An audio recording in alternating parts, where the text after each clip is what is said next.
میں بیوی کے انتہائی اصرار پر اس کے میکے جا رہا تھا۔ اس کے بھائی کی منگنی تھی اور وہ میرا اس میں شرکت کرنا ضروری سمجھتی تھی تاکہ میری غیر موجودگی کی وجہ سے خاندان والوں کو باتیں کرنے کا موقع نہ مل جائے کہ پتہ نہیں اس کا شوہر کیوں نہیں آتا۔ میرا سسرال کراچی میں رہتا تھا جبکہ میں غم روزگار کی وجہ سے لاہور میں سکونت اختیار کیے ہوئے تھا۔ یہی وجہ تھی کہ لمبے سفر سے میری جان جاتی تھی۔ اوپر سے میرے تینوں بیٹے بھی سفر میں تنگ کرتے تھے، لیکن میں ہما کی ضد کی وجہ سے اس کے ساتھ جانے کو تیار تو ہو گیا، لیکن پورے راستے کوفت اور جھنجھلاہٹ سے میرا منہ بنا رہا اور ہما مجھے دیکھ دیکھ کر چڑھاتی رہی۔ جب کراچی اسٹیشن پہ اترا تو گرمی کی وجہ سے برا حال ہو گیا۔ یہ تو شکر تھا کہ ٹیکسی فوراً ہی مل گئی اور ہم اس میں سوار ہو گئے۔ اس شدید گرمی میں خدا خدا کر کے ہم گھر پہنچے تو مجھے لگتا تھا کہ شاید میں 1 گھنٹہ بھی یہاں نہ گزار سکوں اور شاید واپس لوٹ جاؤں گا۔ دروازے پہ دستک دیتے ہوئے میں یہی سوچ رہا تھا، مگر جو ہی دروازہ کھلا تو میری کوفت حیرانگی میں بدل گئی۔ سامنے ایک آفت کی پرکالا کھڑی تھی، اونچا لمبا قد، گوری چٹی رنگت۔ یہ دیکھ کر میں حیران رہ گیا۔ اس نے سیاہ رنگ کا کرتا پجامہ پہن رکھا تھا، گلے میں سرخ رنگ کا اسٹرالر لیا ہوا تھا۔ میں نے زندگی میں اتنا مجسم حسن پہلی بار دیکھا تھا، جسے دیکھ کر ہی میں مبہوت ہو گیا۔ وہ خوشی سے چیختے ہوئے فوراً ہما کے گلے آ لگی۔ وہ اس کے گلے لگی ہوئی تھی لیکن شرارت سے میری طرف مسلسل تکے جا رہی تھی۔ پھر اس نے مجھے سلام کیا اور فٹافٹ اپنی بہن ہما کے ہاتھ سے بیگ لے کر ہمیں اندر لے جانے لگی۔ اس نے فٹافٹ ڈرائنگ روم کا دروازہ کھولا اور اے سی آن کر کے ہمیں اندر بٹھایا، اور جتنی تیزی سے وہ ہمیں بٹھا کے گئی تھی اتنی ہی تیزی سے وہ ہمارے لیے سادہ پانی لے کر آئی اور پھر چھپاک سے باہر نکل گئی۔ میں اس کی یہ پھرتیاں دیکھ کے حیران رہ گیا۔ وہ تو کسی جوالا مکھی کی طرح اپنی ایک جھپ دکھاتی اور پھر غائب ہو جاتی۔ ابھی جو تھوڑی دیر پہلے ایک کوفت میرے سر پہ سوار تھی، وہ تو جیسے کسی پتلی گلی سے نکل کے غائب ہو گئی۔ سادہ پانی کے ایک کی جگہ میں نے 2 گلاس پی لیے، لیکن ایک عجیب سی پیاس تھی جو ختم ہونے کا نام ہی نہیں لے رہی تھی کہ وہ ایک بار پھر سے وارد ہوئی۔ اب اس کے ہاتھ میں شکنجمی کا بھرا ہوا جگ تھا جو اس نے میرے خالی گلاس میں ڈالا۔ پھر ایک گلاس اس نے ہما کی طرف بڑھایا۔ وہ باتوں کی مشین تھی، مسلسل بولے جا رہی تھی اور بات بات پر مسکراتی تو میں اس کے چہرے میں پڑنے والے ڈمپلز میں کھو سا جاتا۔ خدا جانے یہ کون تھی، لیکن جو بھی تھی کمال تھی۔ میرا دل کنکھیوں سے اسے ہی تکے جا رہا تھا۔ ہما اس سے محو گفتگو تھی کہ وہ ایک دم سے میری طرف مڑی، کہنے لگی کیسا لگا کراچی آنا؟ آپ تو بس نکاح والے دن آئے تھے اور ہماری باجی کو لے کے پھر سے اڑ گئے۔ اس کے بعد تو آپ کسی جن کی طرح غائب ہی ہو گئے۔ اپنی بات کر کے وہ خود ہی کھلکھلا کے ہنس پڑی تو ہما اسے مصنوعی غصے سے گھورنے لگی۔ ارے میرے میاں تمہیں جن کہاں سے لگ رہے ہیں؟ اتنے ہینڈسم سے تو ہیں، تم اپنی آنکھوں کا علاج کرواؤ۔ میری آنکھیں بالکل ٹھیک ہیں باجی، وہ مسکراتے ہوئے بولی۔ شکر ہے کہ جیجا جی کا دیدار نصیب ہوا۔ اس کے جملے پر میرے دل کے تار بج سے گئے تو میں نے ایک دم ہما سے پوچھا، تم نے ابھی تک اس لڑکی کا تعارف نہیں کروایا، کون ہے یہ؟ تو ہما کی آنکھوں میں حیرت سی اتر آئی اور وہ سر پہ ہاتھ مارتے ہوئے بولی، شکر ہے کہ اس وقت یہاں کوئی اور نہیں ہے، ورنہ تو یقین کریں آپ کی اتنی لا علمی پہ آپ کا ٹھیک ٹھاک مذاق بنتا۔ تو میں پریشان ہو کے ہما کی طرف دیکھنے لگا۔ وہ شوخ و چنچل سی لڑکی میری طرف دیکھ کے ہنسنے لگی۔ اسی لیے کہتے ہیں نہ کہ صرف نکاح کے وقت میکے نہیں آنا چاہیے بلکہ اس کے بعد بھی چکر لگاتے رہنا چاہیے تاکہ میکے والوں سے آپ کا تعارف رہے۔ ویسے میں ان کی سب سے چھوٹی بہن ہوں۔ جب ان کا نکاح آپ سے ہوا تھا تو میں اس وقت 7ویں کلاس میں پڑھتی تھی۔ ہاں تو بھائی اس میں میرا کیا قصور ہے؟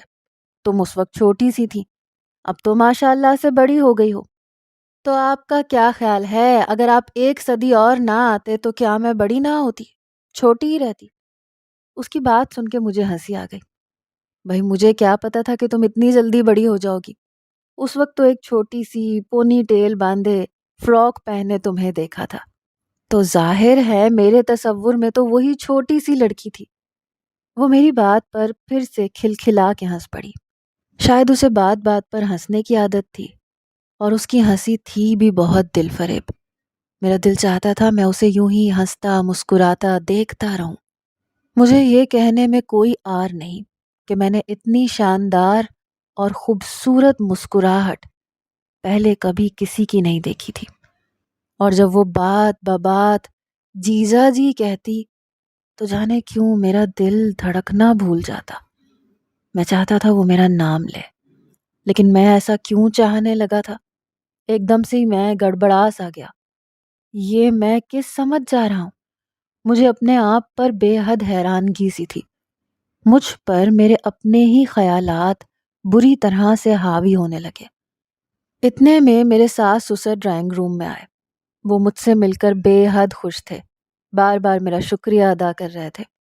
سسرال میں مجھے اتنا پروٹوکول ملے گا اس کا تو مجھے اندازہ ہی نہیں تھا۔ وہ سب میرے سامنے بچھے بچھے جا رہے تھے، اور اپنی اتنی اہمیت دیکھ کر میں پھولے نہیں سما رہا تھا۔ میرے سسرال والے اتنے زندہ دل لوگ ہوں گے یہ تو میں نے کبھی تصور ہی نہیں کیا تھا۔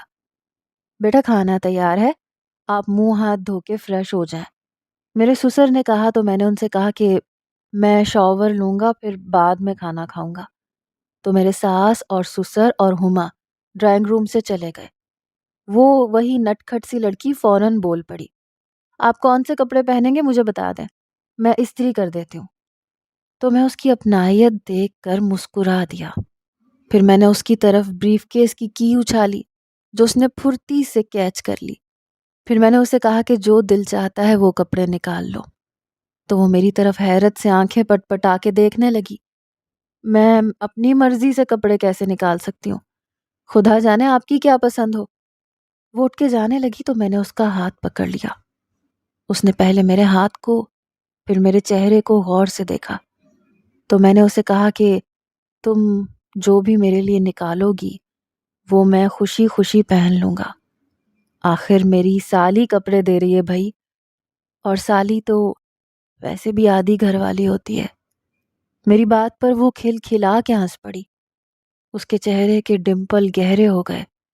مجھے لگا جیسے میرے دل پہ ہاتھ پڑ گیا ہو۔ اس نے اپنی انگلی میں کی چین گھمائی اور پھر میرے اٹیچی کیس کو کھولنے لگی۔ پھر وہ ایک ادائے ناز سے پلٹی تو میں اسی کو دیکھ رہا تھا۔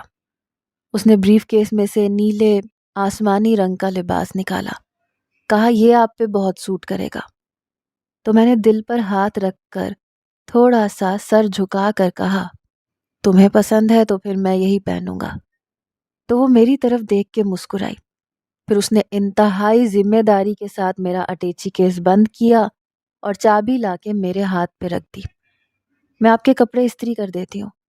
تو میں نے اسے منع کیا کہ نہیں ضرورت نہیں ہے، ایسے ہی پہن لوں گا، ویسے بھی کون سا کہیں باہر جانا ہے، گھر میں ہی ہوں۔ لیکن وہ نہیں مانی۔ آپ ہمارے گھر کے داماد ہیں، ابھی کوئی نہ کوئی رشتہ دار آتا ہی ہوگا، تو ایسے میں ہمارے جیجا جی بغیر استری کے کپڑوں میں بیٹھے ہوں یہ ہمیں قبول نہیں ہے۔ وہ آنکھیں مٹکاتے ہوئے بولی۔ تو میں اسے گہری نظروں سے دیکھنے لگا۔ میں نے باتھ روم میں ویسے ہر چیز رکھی ہوئی ہے، لیکن اگر آپ کو پھر بھی کسی چیز کی ضرورت ہو تو مجھے بتا دیجیے گا۔ یہ کہہ کر اس نے باتھ روم کی طرف نشاندہی کی اور پھر میرے کپڑے لے کر وہ باہر چلی گئی۔ جب تک وہ نظروں سے اوجھل نہیں ہوئی میں اسے دیکھتا رہا۔ پھر ایک آہا بھر کر میں باتھ روم میں گیا تو دیکھا ہر چیز سلیقے سے اس نے رکھی ہوئی تھی۔ وہ مجھے صرف حسین ہی نہیں لگ رہی تھی بلکہ ٹھیک ٹھاک سلیقہ شعار بھی لگی۔ باتھ روم میں مجھے ہما نے کپڑے لا کر دیے۔ میں کپڑے پہن کر باہر نکلا تو ڈائننگ روم میں سبھی میرا کھانے پہ انتظار کر رہے تھے۔ ٹیبل پر نت نئی ڈشز دیکھ کر میرے منہ میں تو پانی ہی آ گیا اور میں نے سیر ہو کر کھانا کھایا۔ اس دوران وہ نٹ کھٹ میرے ارد گرد ہی رہی، کبھی ایک ڈش اٹھا کے میرے سامنے کرتی، کبھی سلاد کباب زبردستی میری پلیٹ میں ڈالتی۔ میں یہ چیز خاص طور پہ نوٹ کرنے لگا کہ وہ اپنی بہن کو کوئی خاص نہیں پوچھ رہی تھی جتنا وہ مجھے کھانے میں پروٹوکول دے رہی تھی۔ کھانا ختم کیا ہی تھا کہ گھر میں ان کے رشتہ داروں کی چہل پہل شروع ہو گئی۔ اس دوران تو وہ جیسے نظروں سے اوجھل ہی ہو گئی۔ گھر مہمانوں سے بھر چکا تھا، منگنی کے انتظامات شروع ہو چکے تھے، لیکن میری متلاشی نگاہیں اس پریوش کو ہی ڈھونڈنے لگی، لیکن وہ تو سامنے آنے کا نام ہی نہیں لے رہی تھی۔ تو مجھے شدید بوریت کے احساس کے ساتھ ہر رنگ پھیکا لگنے لگا۔ منگنی کا سارا انتظام لان میں کیا گیا تھا، لیکن میرا وہاں بیٹھنا محال سا ہو گیا۔ اسے دیکھنے کے لیے میری نگاہیں بے چین سی ہونے لگی، تو میں اندر جانے کے لیے ابھی 2 قدم بڑھا ہی تھا کہ ہما میرے سامنے آن کھڑی ہوئی، اٹھلا کے بولی، کیسی لگ رہی ہوں میں؟ میں نے اچٹتی سی نگاہ ہما پہ ڈالی اور اوپر ہی اوپر سے تعریف کرتے ہوئے کہا، بہت پیاری لگ رہی ہو۔ تو وہ میری بات سن کر شرما سی گئی۔ پھر اس نے تینوں بچوں کو میرے حوالے کرنا چاہا، تو میں نے جھنجھلا کے کہا کہ نہیں بھائی، انہیں خود ہی سنبھالو۔ یہ کہہ کے میں اندر کی طرف بڑھ گیا، جبکہ ہما حیرت بھری نظروں سے مجھے دیکھتی چلی گئی، لیکن میں نے اس کی کوئی خاص پرواہ نہیں کی۔ میں نے جو ہی لاؤنج میں قدم رکھا تو وہ اپنی سہیلیوں کی سنگت میں سیڑھیوں سے اترتے ہوئے مجھے دکھائی دی۔ تیز آتشی رنگ کی میکسی اور پھولوں کے گجروں میں وہ کوئی اپسرا لگ رہی تھی۔ اسے دیکھ کر تو میں جیسے سانس لینا ہی بھول گیا۔ اس نے مجھے دیکھ لیا، فوراً اپنی سہیلیوں کو ایک طرف بھیج کر وہ تیزی سے میرے قریب آئی۔ جیجا جی، کسی چیز کی ضرورت ہے آپ کو تو مجھے بتائیے۔ میں نے کہا نہیں، مجھے کسی چیز کی ضرورت نہیں۔ تو پھر آپ یہاں کیا کر رہے ہیں؟ انتظام تو سارا لان میں کیا گیا ہے۔ ہاں، وہ میں نے اپنے بیگ میں سے لیپ ٹاپ نکالنا تھا۔ وہ سر ہلاتے ہوئے آگے کی طرف جانے ہی والی تھی کہ میں نے ایک دم اسے پکارا، ارے سنو چھوٹی۔ وہ ایک دم تیزی سے پلٹی اور تیکھی نظروں سے میری طرف دیکھ کے بولی، میں آپ کو کہاں سے چھوٹی لگتی ہوں؟ میرا نام چھوٹی نہیں ہے، مجھے شزا کہتے ہیں۔ وہ اترا کے بولی تو میں ایک دم مسکرا دیا، پھر اسے کہا کہ ٹھیک ہے تم جاؤ۔ وہ حیرت سے میری طرف دیکھنے لگی کہ ابھی تو آپ نے مجھے بلایا تھا۔ تو میں ایک دم گڑبڑا گیا، مجھے کچھ سمجھ نہیں آ رہی تھی کہ میں اس سے کیا بات کروں۔ اتنے میں ہما نے جب اسے میرے ساتھ کھڑے دیکھا تو وہ ایک دم سے ہمارے قریب آ گئی۔ دیکھیں نا بچے کتنا تنگ کر رہے ہیں، آپ ذرا انہیں دیکھ لیں، میں ذرا امی کی بات سن لوں۔ اس نے بچے میرے حوالے کیے اور آگے بڑھ گئی، جبکہ شیزا بھی جا چکی تھی۔ میں تینوں بچوں کو لے کر دوبارہ سے لان میں چلا آیا، جہاں پر شیزا کسی تتلی کی طرح گھوم رہی تھی۔ ہما سے میری شادی لو میرج ہوئی تھی۔ وہ میرے دوست کی بہن کی سہیلی تھی۔ ان کے گھر کی ایک تقریب میں نے اسے دیکھا تھا تو اپنا دل ہار دیا۔ وہ میرے اعصاب پر بری طرح سے طاری ہو گئی۔ میں اپنے دل کے معاملے میں بالکل ہی بے اختیار ہو گیا۔ تو میں نے ایک بہانے سے اپنے دوست کو اپنے قریب بلا کے پوچھا کہ وہ جو پنک کلر کے شرارے میں لڑکی کھڑی ہے اس کا کیا نام ہے؟ تو میرا دوست میری بات سن کے ہنس پڑا، بولا لگتا ہے جناب دل ہی دل میں کوئی فیصلہ کر بیٹھے ہیں۔ تو میں ہنس پڑا، کیونکہ میرے سارے دوست جانتے تھے کہ میں شادی کے نام سے دور بھاگتا تھا۔ میرے تمام ہی دوستوں کی شادی ہو چکی تھی اور وہ سبھی بال بچے دار تھے، صرف میں ہی ان میں کنوارا تھا۔ تو میرے سارے دوست مجھے بہت چھیڑتے تھے، لیکن جب سے اس پنک شرارے والی لڑکی کو میں نے دیکھا تو مجھے لگا کہ اب دیر نہیں کرنی چاہیے، ایسا نہ ہو وہ اس تقریب سے کہیں چلی جائے اور پھر میں کیسے ڈھونڈوں گا اس کو، جبکہ میں تو اس کا نام بھی نہیں جانتا۔ اسی وجہ سے میں نے جلدی جلدی شیراز سے پوچھا کہ یار اس کا نام کیا ہے، تو وہ مجھے چھیڑنے لگا، لیکن پھر میرے سنجیدہ رویے کو دیکھ کے ایک دم سے بولا، اس کا نام ہما ہے، میری بہن کی سہیلی ہے اور ابھی تک کنواری ہے، کہو تو بات چلائیں۔ اس کی بات سن کے میری بتیسی نکل آئی اور میں نے ہاں میں سر ہلا دیا۔ تو میرا دوست شیراز خوشی سے جھوم گیا، بولا شکر ہے تم نے بھی کوئی ارادہ باندھا، اب ہم جلد ہی سب مل کے تمہارا بندوبست کرتے ہیں۔ اور پھر اپنے اس دوست کی تقریب میں مجھے ہما سے ایک دو بار بات کرنے کا بھی موقع مل گیا۔ دھیمے لہجے والی یہ لڑکی مجھے بے حد اچھی لگی۔ وہ بھی شاید میرے یوں آگے پیچھے گھومنے پہ کچھ نہ کچھ جان گئی تھی، تبھی تو اس کے گالوں پر ایک لالی سی آ گئی۔ لیکن اگلا مرحلہ اتنا آسان ہوگا یہ میرے وہم و گمان میں بھی نہیں تھا۔ میں نے اپنے والدین کو ہما کے گھر بھیجا، انہوں نے میرا رشتہ قبول کر لیا، اور یوں میری چٹ منگنی اور پٹ بیاہ ہو گیا، اور میں ہما کو بیاہ کر کراچی سے لاہور لے آیا، جہاں ایک آئی ٹی کمپنی میں میری نوکری لگی ہوئی تھی۔ اور پھر اللہ نے مجھے 3 پیارے پیارے سے بچے بھی دے دیے۔ میں اپنی زندگی میں خوش تھا، لیکن جب سے میں نے اپنی سالی کو دیکھا تھا، میری پرسکون زندگی میں طوفان برپا ہو گیا تھا۔ اب میں ہما کو دیکھ کر بلا وجہ اس کا موازنہ شزا سے کرنے لگا تھا۔ حالانکہ شادی سے پہلے ہما بھی شزا کی طرح ہی لگتی تھی، لیکن اب شادی کے بعد وہ ذرا موٹی ہو گئی تھی، لیکن وہ ابھی بھی پیاری تھی۔ مگر جب سے شزا کو دیکھا تھا تو ہما میرے دل سے اتر گئی۔ یہی وجہ تھی کہ میں بات بات پر اسے جھڑکنے لگا۔ اس نے منگنی میں لہنگا پہنا ہوا تھا، تو اسے اس لباس میں دیکھ کر میں چڑ سا گیا۔ فوراً سے اسے ڈانٹتے ہوئے بولا، یہ کیا پہن رکھا ہے؟ ایک تو اتنی موٹی ہو گئی ہو، 100 بار تم سے کہا ہے اپنی ڈائٹ کا خیال رکھو، لیکن تمہیں تو ٹھوسنے سے فرصت ہی نہیں ملتی۔ دیکھو یہاں کتنی شادی شدہ خواتین ہیں، اپنے آپ کو کتنا مینٹین کر کے رکھا ہوا ہے، پتہ ہی نہیں لگتا کہ وہ شادی شدہ ہیں، اور ایک تم ہو، دور سے دیکھ کے پتہ لگتا ہے کہ نہ جانے شادی کے بعد تم پہ ایسا کیا ظلم ہوا ہے کہ بس پھیلتی ہی جا رہی ہو۔ اور تمہیں کس نے کہا تھا لہنگا پہننے کو؟ یہ انتہائی اسمارٹ لڑکیاں پہنتی ہیں، اور تم تو مکمل ایک عورت بن گئی ہو۔ کم از کم تمہیں ڈریسز سینس تو ہونی چاہیے۔ یہ کنواری لڑکیوں کا ڈریس ہے، ان کے اوپر جچتا ہے یہ۔ کم از کم اپنی عمر کے مطابق لباس پہننا ہی سیکھ لو، نہیں تو شزا سے پوچھ لو، اس کو دیکھو، اس کی ڈریسنگ کتنی زبردست ہے، کتنی گریسفل پرسنالٹی ہے۔ اور خدا کے لیے یہ جو اتنا ٹن میک اپ تم نے تھوپ رکھا ہے، جا کے منہ دھو لو، کارٹون لگ رہی ہو۔ ہما میری بات سن کر ہکا بکا رہ گئی، اس کی آنکھوں میں حیرت ہی حیرت تھی۔ میں تو بات کر کے آگے بڑھ گیا، لیکن اس کی آنکھوں میں آنے والے آنسو مجھ سے چھپ نہ سکے۔ لیکن میں تو جیسے پتھر دل کا ہو گیا تھا۔ میں نے پہلی بار اس کا دل دکھایا تھا، اور وہ بھی بہت بری طرح سے۔ لیکن پھر تو یہ معمول ہی بن گیا۔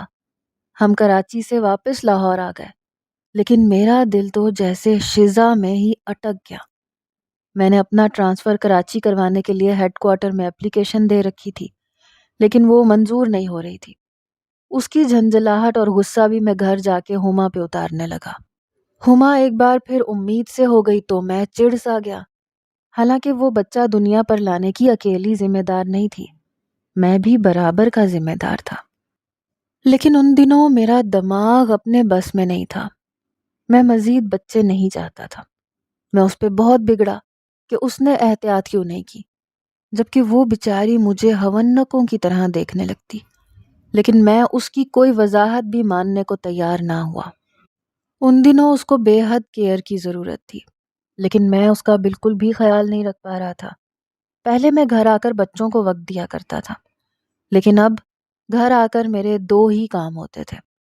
ایک، بار بار کافی چائے پینا، اور دوسرا موبائل لے کے شزا کو میسیجز کرنا۔ جس دن اس کا میسج کے جواب نہ آتا یا ذرا سی بھی دیر ہو جاتی تو میں فرسٹریٹڈ ہو جاتا۔ اس دوران اگر ہما مجھے کسی کام کا کہتی تو میں ایک دم اس پہ غصہ کرنے لگتا۔ وہ سارا دن گھر کے کام اور بچوں کو سنبھال سنبھال کے تھک جاتی۔ اوپر سے چوتھی بار پریگننٹ ہونے پر اس کی طبیعت خراب رہنے لگی تھی، جس کی وجہ سے وہ بے پناہ چڑچڑی ہو گئی تھی۔ اسے میرے بدلے ہوئے رویے کی بالکل بھی سمجھ نہ آتی، تو وہ مجھ سے پوچھتی کہ آخر کیا وجہ ہے، میں اس طرح کا بیہیو کیوں کرنے لگا ہوں، جبکہ میں پہلے ایسا نہیں تھا۔ تو میں اسے بری طرح سے لتاڑ دیتا کہ یہ کم سن لڑکیوں کی طرح باتیں مت کیا کرو، اچھی خاصی بڑی عمر کی عورت ہو، تمہیں ابھی تک گھر اور بچے سنبھالنے نہیں آئے کیا؟ چاہتی کیا ہو، میں باہر سے آ کے تمہیں روٹی پکا کے دیا کروں؟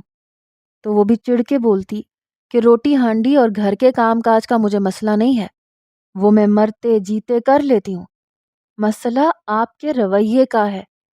آخر آپ کیوں ہر وقت غضبناک رہتے ہیں؟ اللہ کا دیا سب کچھ ہے ہمارے پاس، کس چیز کی کمی ہے کہ چوتھے بچے کے آنے پر آپ اتنے تنگ ہو رہے ہیں؟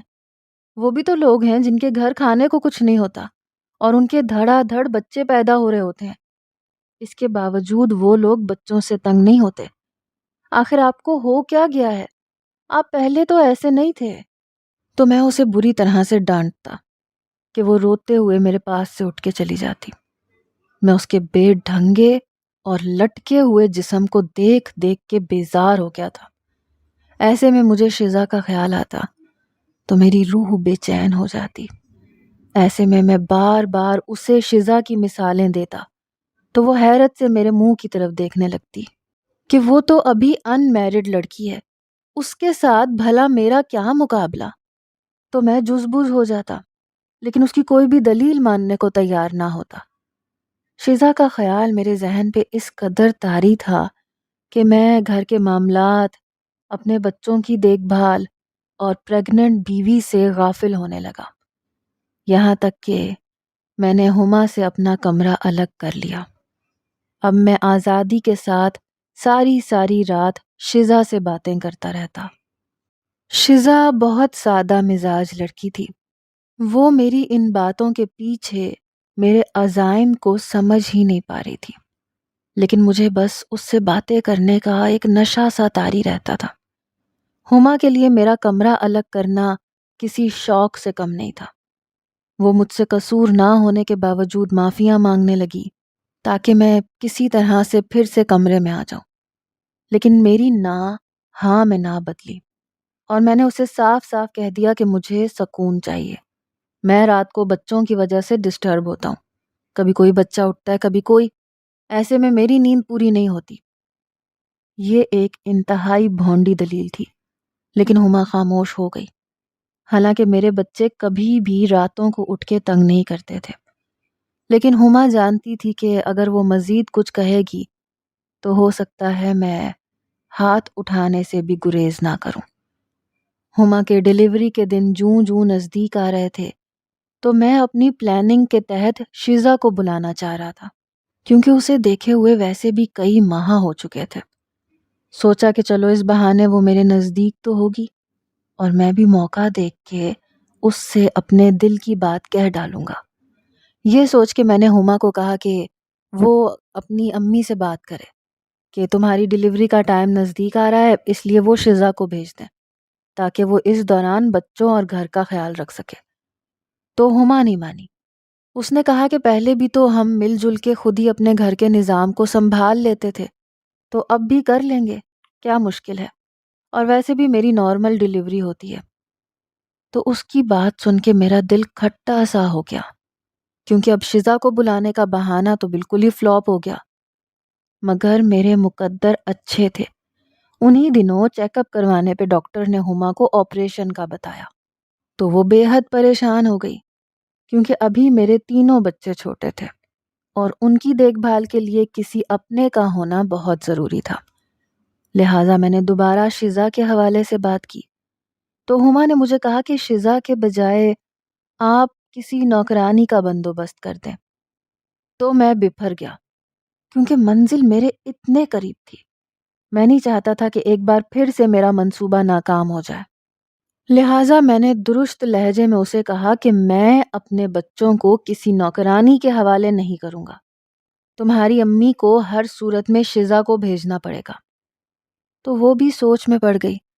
پھر اس نے کراچی اپنی امی سے بات کی، اپنا مسئلہ بتایا تو انہوں نے فوراً شزا کو لاہور بھیجنے کی حامی بھر لی۔ جب مجھے پتا چلا کہ شزا آ رہی ہے تو میرا موڈ انتہائی خوشگوار ہو گیا۔ ہما میرے مزاج کی اس تبدیلی کو سمجھ رہی تھی، لیکن وہ بہت سمجھدار تھی، کچھ نہیں بولی بلکہ خاموش رہی۔ پھر ایک دن اس نے باتوں باتوں میں مجھے یہ بتایا کہ شزا کے رشتے آ رہے ہیں، تو میرے تو پیروں تلے سے زمین نکل گئی۔ میں شزا کو کسی صورت کھونا نہیں چاہتا تھا، اور میں یہ بھی جانتا تھا کہ ہما کے ہوتے ہوئے میں شزا کو حاصل نہیں کر پاؤں گا۔ لہٰذا میں نے بہت سمجھداری کے ساتھ پلاننگ تیار کی اور اس پر عمل درآمد میں تب کرتا جب ہما کی ڈلیوری ہو جاتی، لہٰذا میں وقت کا انتظار کرنے لگا۔ باتوں باتوں میں شزا کو اپنے ہونے کا احساس بھی دلانے لگا۔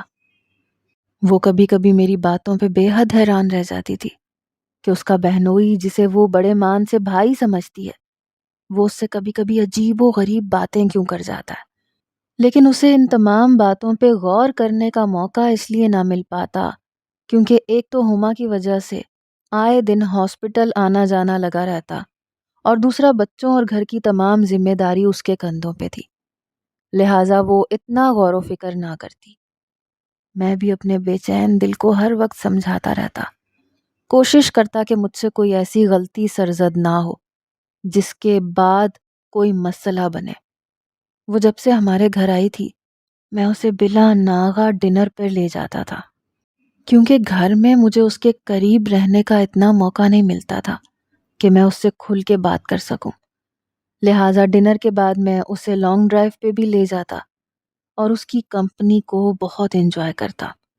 وہ بھی دن بھر کے کاموں سے تھک ہار کے جب میرے ساتھ باہر نکلتی تو خوش ہو جاتی، لیکن یہ سب کچھ ہما کو اچھا نہیں لگ رہا تھا کیونکہ میں نے ایک بار بھی اسے اپنے ساتھ ڈنر پر لے جانے کی دعوت نہیں دی تھی، تو یہ بات ہما کو پسند نہ آئی۔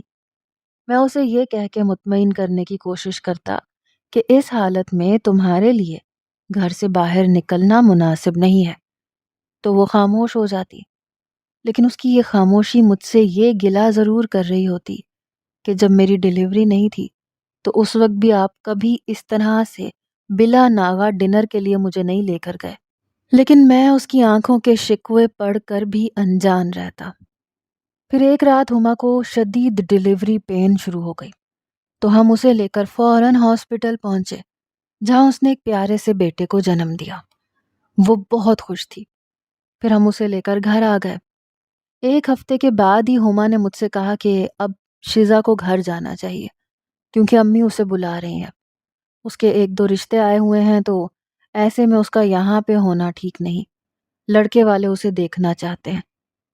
ہما کی بات سن کے میرا دماغ بھگ سے اڑ گیا۔ شزا کسی اور کی ہو جائے، یہ میرے لیے ناقابل برداشت بات تھی۔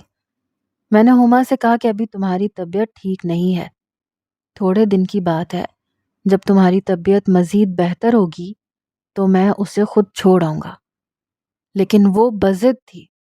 دوسری طرف شزا کے عشق میں اتنا پاگل ہو گیا کہ میں نے اپنے منصوبے پر عمل درآمد کرنے کا سوچا، اور پھر ایک دن چھپکے سے دودھ کے گلاس میں زہر ملا کے ہما کو پلا دیا، کیونکہ میں جانتا تھا کہ میرے اور شزا کے راستے میں ہما ایک بہت بڑی رکاوٹ بن سکتی ہے۔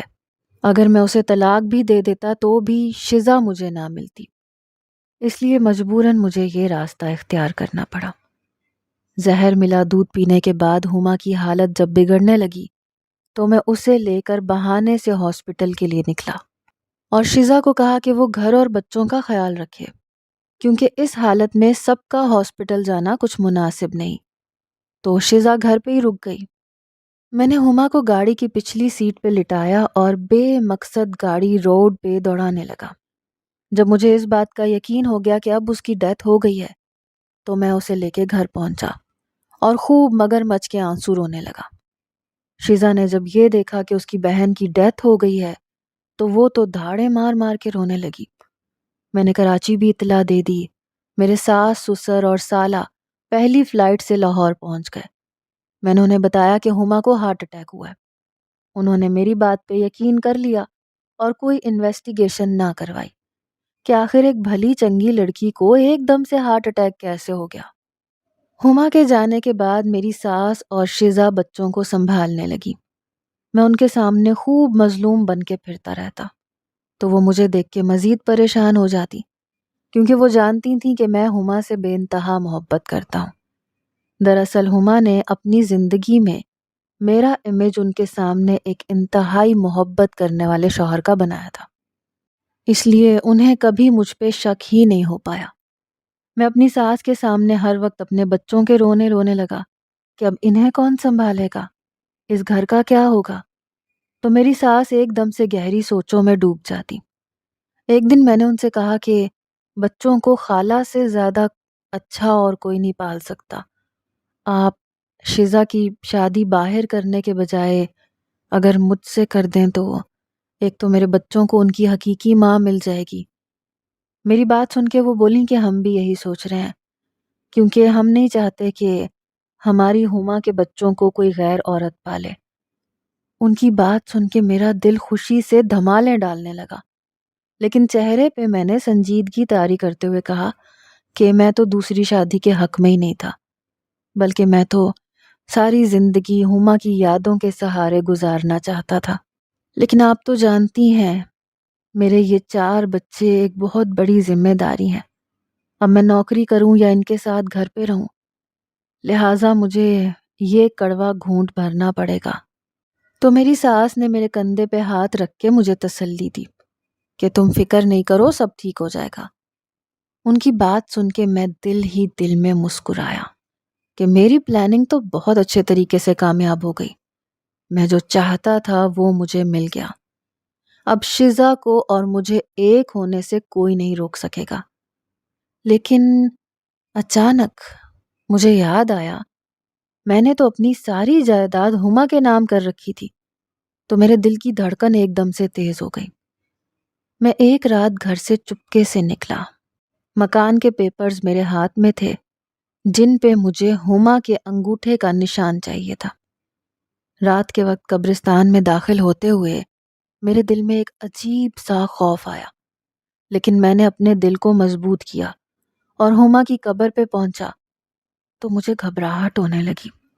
میں نے دائیں بائیں دیکھا تو دور دور تک قبرستان میں خاموشی کا راج تھا۔ قبر ابھی کچی تھی، لہٰذا میں نے قبر کھودنی شروع کی۔ قبر اس حد تک کھودی جا چکی تھی کہ اب مجھے ہما کا کفن نظر آنے لگا۔ اسی دوران تیز ہوا کے جھکڑ چلنے لگے تو میرے دل میں ایک عجیب سا خوف ابھرا۔ کفن میں لپٹی ہما اب میرے سامنے تھی۔ میں نے فوراً اس کے بازو سے کفن ہٹایا تو اس کے بازو پہ مجھے اپنے نام کا ٹیٹو نظر آیا تو میرے دل کو کچھ ہونے لگا۔ وہ مجھ سے بے انتہا محبت کرتی تھی، لیکن میری محبت پر اندھے یقین نے اسے اس حال تک پہنچا دیا تھا کہ آج وہ قبر میں لیٹی ہوئی تھی۔ میرا ضمیر مجھے کچوکے لگا رہا تھا کہ میں نے ایک جیتی جاگتی لڑکی کو مار ڈالا۔ میں نے کفن کے اندر سے اس کا ہاتھ نکال کے اس کے انگوٹھے کے نشان کو مکان کے کاغذات پہ لگانے ہی والا تھا کہ میرے پیروں تلے سے زمین نکل گئی، کیونکہ اچانک سے مجھے اپنے جسم کا دایاں حصہ مفلوج لگنے لگا اور میں دیکھتے ہی دیکھتے ایک دم سے اس کھلی قبر کے پاس ہی زمین پہ گر گیا۔ میں نے اٹھنے کی بہت کوشش کی، لیکن میرے جسم کا دایاں حصہ حرکت ہی نہیں کر رہا تھا۔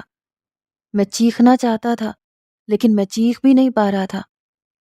جانے کیوں مجھے ایسے لگا کہ جیسے میرا مکافات عمل شروع ہو چکا ہے۔ اب مجھے سزا سے کوئی نہیں بچا سکے گا۔ اس حالت میں میں نہ جانے کب تک پڑا رہا اور پھر بے ہوش ہو گیا۔ جب مجھے ہوش آیا تو میرے ارد گرد میرے ساس سسر شزا اور گورکن موجود تھے۔ میرے ساس سسر مجھے انتہائی غصے والی نظر سے دیکھ رہے تھے۔ اپنی بیٹی کی کھلی قبر دیکھ کر انہیں شبہ ہونے لگا، لہٰذا میرے سسر نے پولیس کو بلوایا، پوسٹ مارٹم کرنے کی درخواست کی۔ پوسٹ مارٹم کی رپورٹ جب سامنے آئی تو ان سب کو پتہ چل گیا کہ ہما کو زہر دیا گیا تھا، اور زہر دینے والا کوئی اور نہیں بلکہ میں تھا، کیونکہ میں نے خود ہی اعتراف کر لیا تھا۔ لہٰذا مجھے اسی حالت میں ہاسپٹل لے جایا گیا اور پھر جیل میں منتقل کر دیا گیا۔ شزا کی جلد ہی شادی ہو گئی، لیکن میری ہوس اور لالچ نے جہاں میرے بچوں سے ان کی ماں کو جدا کیا، وہیں پر میرا گھر بھی تباہ و برباد کر دیا۔ میں اب جیل میں اپنی مفلوج زندگی گزار رہا ہوں اور میرے بچے نانا نانی کی مہربانی سے ان کے پاس پل رہے ہیں۔ یہ اور بات ہے کہ ضمیر کی عدالت میں مجھے روز سزا ملتی ہے اور میں روز مرتا ہوں۔